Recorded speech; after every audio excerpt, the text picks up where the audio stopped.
আসসালামু আলাইকুম প্রিয় ভাই ও বোন, সবাই সতর্কতা অবলম্বন করি।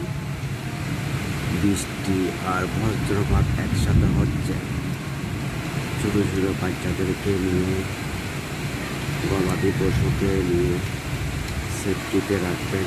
সবসময় সতর্কতা অবলম্বন করবেন, কেননা কালবৈশাখী ঝড়ের মধ্যে বজ্রপাত বৃষ্টি একসাথে হয়। কখন কোন সময় হয় কোনো নির্ধারিত টাইম থাকে না। আবহাওয়া অফিস এমনি বলে আর কি, হতে পারে, নির্ধারিত করে বলতে পারে না।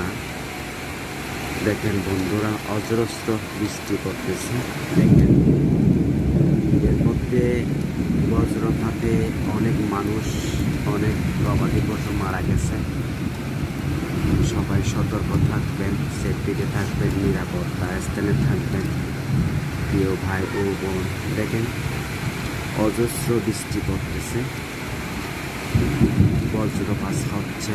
দেখেন প্রিয় বন্ধুরা, সকাল থেকে শুরু হয়েছিল, হালকা থেমে আবার বৃষ্টি হচ্ছে। বৈশাখ মাসে কিন্তু বৃষ্টিটা, কালবৈশাখী বৃষ্টিটা থাকবেই, মানে বৈশাখ মাসে বেশি হয় বজ্রপাত আর বৃষ্টিটা। সবাই সেফটিতে থাকবেন, ভিডিওটা সবার মাঝে ছড়িয়ে দিবেন, শেয়ার করবেন প্রিয় বন্ধুরা, সবসময় পাশে থাকবেন। সবাইকে জানাই আল্লাহ হাফেজ, আসসালামু আলাইকুম।